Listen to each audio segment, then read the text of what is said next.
Assalamualaikum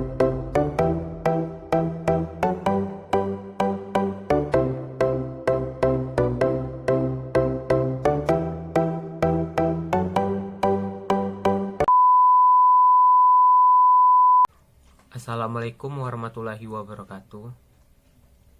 Perkenalkan, nama saya Deki Oktari Pratama, NPM C0C0191042. Saya dari Prodi D3 Akuntansi, Fakultas Ekonomi dan Bisnis, Universitas Bengkulu. Baiklah, saya akan menjelaskan tugas mata kuliah akuntansi keuangan lanjutan mengenai materi bab 3, yaitu tentang konsolidasi dengan akuisisi pada nilai tercatat ekuitas. Akuisisi pada nilai tercatat adalah pengakuisisian perusahaan yang diakuisisi oleh perusahaan pengakuisisi dengan jumlah imbalan yang dialihkan sama besar dengan nilai tercatat dari aset bersih perusahaan yang diakuisisi. Itu berarti imbalan yang diserahkan oleh pengakuisisi itu sama dengan nilai ekuitas yang diambil alih atau aset bersih yang diambil alih. Maka tidak akan ada munculnya yang namanya diferensial. Sedangkan untuk akuisisi pada nilai tidak tercatat, maka akan munculnya diferensial. Diferensial ini harus dialokasikan. Contohnya, saya membayar dengan menyerahkan uang sebesar 700 juta untuk mengakuisisi 100% sahamnya pada PTA. Yang nilai ekuitas sahamnya adalah sebesar 500 juta, maka ada 200 juta sebagai diferensial. Maka saya menyerahkan imbalan lebih tinggi dibandingkan dengan nilai ekuitas pada PTA, maka dari itu 200 juta akan dialokasikan. Kemana dialokasikan? Kita lihat apakah ada aset dan liabilitas dari PTA yang nilai wajarnya berbeda. Bila tidak ada, semua aset dan liabilitas pada PTA pada saat akuisisi antara nilai wajar dan juga nilai tercatat sama nilainya, maka diferensial 200 juta tadi semuanya sebagai goodwill. Akuisisi nilai tercatat dibagi menjadi dua, yaitu akuisisi dengan kepemilikan penuh dan akuisisi dengan kepemilikan sebagian. Yang pertama, akuisisi dengan kepemilikan penuh. Artinya, induk mengakuisisi 100% sahamnya anak. Pada bagian ini akan dibahas proses konsolidasi sesaat setelah akuisisi atas seluruh kepemilikan entitas anak. Maka, dalam bagian ekuitas pada laporan keuangan konsolidasian tidak muncul yang namanya kepentingan non-pengendalian. Contohnya, PTA melakukan akuisisi atas seluruh saham yang dimiliki PTB, maka PTA memiliki sepenuhnya atas PTB. Yang kedua, ada akuisisi dengan kepemilikan sebagian. Misalnya, jika membeli saham sebesar 60%, maka disebut akuisisi dengan kepemilikan sebagian. Konsekuensi dari akuisisi sebagian maka akan munculnya di bagian ekuitas pada laporan keuangan konsolidasian yang namanya kepentingan non-pengendalian. Jika ada di laporan keuangan konsolidasian itu ada kepentingan non-pengendalian, maka akuisisi itu dilakukan sebagian. Jadi, PT Induk tidak memiliki 100% saham di perusahaan anak. Maka muncul kepentingan non-pengendalian ini. Kepentingan non-pengendalian merupakan sebagian ekuitas anak yang tidak dapat diatribusikan secara langsung atau tidak langsung kepada entitas induk. Laporan keuangan konsolidasian ada yang sesaat setelah akuisisi dan juga ada yang setelah periode akuisisi. Yang akan disusun laporan keuangan konsolidasian ada dua, yaitu yang pertama menyusun laporan keuangan konsolidasian sesaat setelah akuisisi. Menurut PSAK 65 menyatakan bahwa entitas induk mengalokasikan entitas anak dari tanggal diperolehnya pengendalian sampai tanggal hilangnya pengendalian entitas induk atas entitas anak tersebut. Pada bagian ini akan dibahas proses konsolidasian sesaat setelah akuisisi atas seluruh kepemilikan entitas anak. Artinya, jika kita mengakuisisi PTA pada tanggal 2 Januari 2021, maka saya akan menyusun laporan konsolidasian sesaat setelah akuisisi. Itu adalah laporan keuangan untuk pertanggal 2 Januari 2021. Yang bisa disusun hanya satu laporan keuangan, yaitu laporan posisi keuangan konsolidasian per 2 Januari 2021. Kenapa hanya bisa menyusun laporan keuangan per 2 Januari 2021? Karena pada saat itu belum adanya aktivitas operasional selama satu periode. Yang kedua, ada setelah periode akuisisi. Maka harus menyusun laporan keuangan seperti yang pertama laporan laba rugi, yang kedua laporan perubahan ekuitas, yang ketiga laporan posisi keuangan, yang keempat laporan arus kas, yang kelima laporan catatan atas laporan keuangan. Selanjutnya, suatu perusahaan akan menyusun laporan keuangan konsolidasian itu dari kapan dan berakhir kapan. Jawabannya, sesaat atau sejak dia memiliki pengendalian atas suatu perusahaan sampai berakhirnya pengendalian tersebut. Jadi, contohnya ketika PT Nusantara sejak 2 Januari 2015 mengakuisisi PT Andalas, maka sejak 2 Januari PT Nusantara menyusun laporan keuangan konsolidasian. Jika hilangnya pengendalian itu misalnya pada tanggal 31 Desember 2015, maka untuk tahun 2016 pada PT Nusantara tidak menyusun laporan keuangan konsolidasian, tapi hanya menyusun laporan keuangan untuk entitas dia saja, karena dia sudah tidak ada lagi pengendalian pada PT Andalas. Jika suatu entitas atau investor memiliki seluruh atau 100% atau sebagian lebih dari 50% atau kurang dari 100% kepemilikan pada entitas lain atau investi, dapat dikatakan bahwa investor tersebut memiliki hak pengendalian atas investi. Berdasarkan PSAK 65 2014, laporan keuangan konsolidasian disebutkan bahwa investor mengendalikan investi ketika investor terekspos atau memiliki hak atas imbal hasil variabel dari keterlibatannya dengan investi dan memiliki kemampuan untuk memengaruhi imbal hasil tersebut melalui kekuasaannya atas investi. Salah satu implikasi dari investasi yang menyebabkan pengendalian investor terhadap investi adalah munculnya istilah entitas induk dan entitas anak. Dalam hubungan antara investor dan investi, induk perusahaan adalah entitas yang melakukan investasi atau investor, sehingga memiliki hak pengendalian atas entitas lain. Sedangkan entitas anak adalah entitas yang dikendalikan. Jika suatu entitas atau investor memiliki seluruh atau 100% atau sebagian lebih dari 50%, atau kurang dari 100% kepemilikan pada entitas lain atau investi, dapat dikatakan bahwa investor tersebut memiliki hak pengendalian atas investi.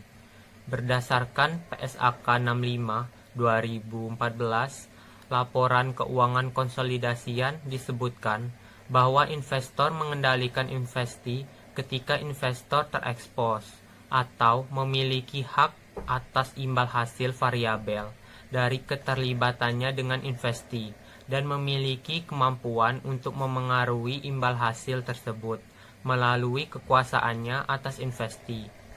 Salah satu implikasi dari investasi yang menyebabkan pengendalian investor terhadap investi adalah munculnya istilah entitas induk dan entitas anak.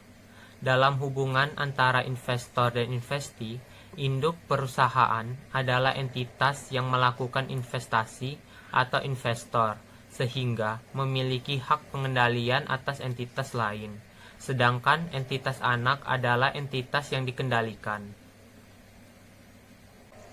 Kemudian, dalam menyusun laporan keuangan konsolidasian, maka akan dikenal dengan namanya jurnal eliminasi.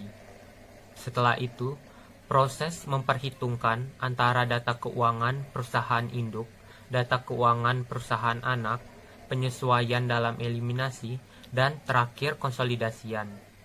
Angka yang terdapat di dalam konsolidasian inilah yang menjadi angka yang akan dilaporkan dalam laporan keuangan konsolidasian. Menurut PSAK 65/2014, prosedur laporan keuangan konsolidasian adalah yang pertama, menggabungkan aset, liabilitas, ekuitas, penghasilan, beban, dan arus kas sejenis dari entitas induk dengan entitas anak. Misalnya, jumlahkan saja kas induk 100 juta, kas anak 50 juta, jadi kas konsolidasian 150 juta. Yang kedua, mengeliminasikan jumlah tercatat dari investasi entitas induk pada setiap entitas anak, dan bagian entitas induk pada ekuitas setiap entitas anak.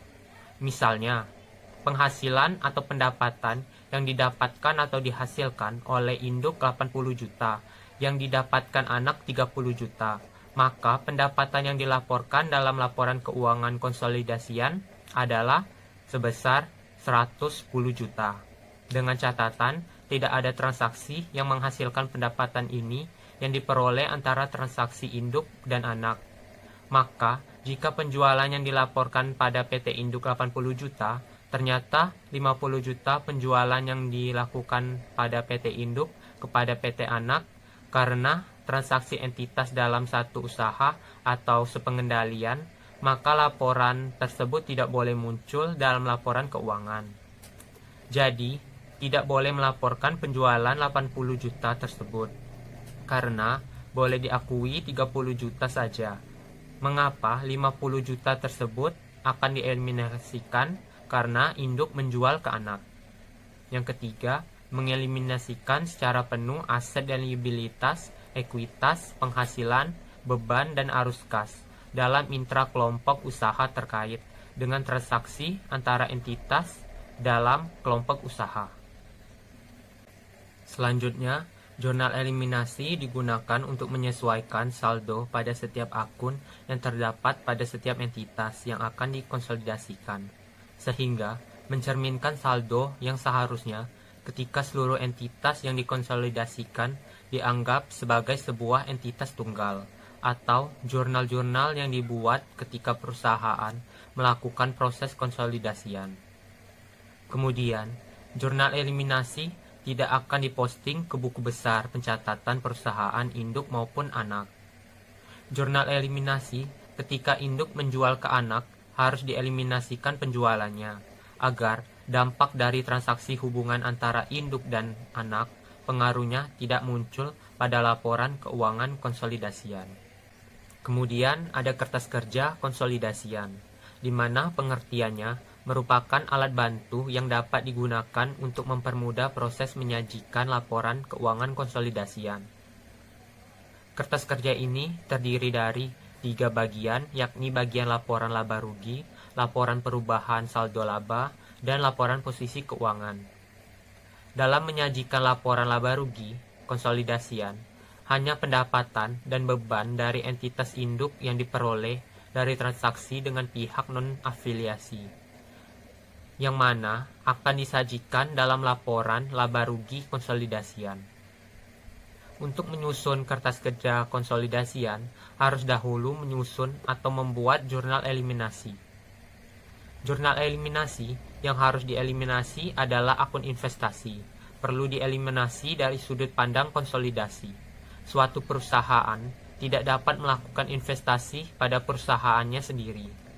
Sedangkan akun-akun ekuitas entitas anak perlu dieliminasi karena ekuitas atau aset bersih entitas anak dimiliki sepenuhnya oleh entitas induk. Dapat pula dikatakan bahwa investasi pada buku entitas induk mencerminkan investasi induk atas aset bersih dari entitas anak. Selanjutnya, konsolidasi pada periode setelah akuisisi. Kombinasi bisnis melalui pengakuisisian saham, salah satunya perusahaan oleh perusahaan lain, memperkenankan setiap perusahaan yang terlibat dalam proses akuisisi untuk tetap berdiri secara badan hukum dan melanjutkan aktivitas operasional seperti biasa setelah terjadinya akuisisi. Hal ini berbeda dengan kombinasi bisnis melalui peleburan usaha yang mungkin menyebabkan salah satu atau seluruh entitas yang terlibat dibubarkan secara hukum. Proses konsolidasi setelah terjadinya akuisisi akan dilakukan untuk mengonsolidasikan laporan-laporan keuangan yang disajikan oleh masing-masing entitas dalam konsolidasian. Sama halnya dengan pembuatan laporan keuangan individual setiap entitas, laporan keuangan konsolidasian juga dimulai dengan menyiapkan laporan laba rugi komprehensif konsolidasian, kemudian laporan perubahan modal konsolidasian, dan juga laporan posisi keuangan konsolidasian, dan terakhir laporan arus kas konsolidasian. Selanjutnya, setelah satu periode setelah akuisisi, maka akan disusun kembali laporan keuangan konsolidasian, yang mana terdiri dari laporan laba rugi konsolidasian dan laporan saldo laba dan dividen konsolidasian. Selanjutnya, pada laba rugi bersih konsolidasian, cara menghitung laba rugi bersih konsolidasian yaitu selisih antara seluruh pendapatan dan seluruh beban.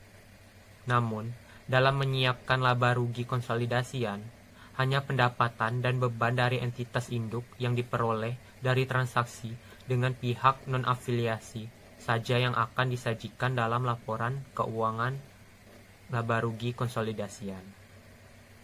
Berikutnya, ada saldo laba dan dividen konsolidasian. Saldo laba konsolidasian merupakan bagian laba yang tidak didistribusikan kepada pemilik entitas. Dalam hal kombinasi bisnis adalah pemegang saham entitas induk. Saldo laba konsolidasian diperoleh dengan menjumlahkan saldo laba pada awal periode ditambah atau dikurangi dengan laba atau rugi bersih konsolidasian, serta dikurangi dengan dividen konsolidasian. Dividen konsolidasian merupakan dividen yang dibayarkan kepada pemilik entitas konsolidasian secara keseluruhan. Dividen yang dibayarkan entitas anak kepada entitas induk tidak dianggap sebagai pembayaran dividen konsolidasian dan perlu dieliminasi dalam kertas kerja konsolidasian. Hanya dividen yang dibayarkan kepada pemilik entitas induk yang dianggap sebagai dividen konsolidasian. Karena dalam sudut pandang konsolidasi, pemilik entitas induk merupakan pemilik entitas konsolidasian. Baiklah, itulah penjelasan dari saya. Terima kasih. Wassalamualaikum warahmatullahi wabarakatuh.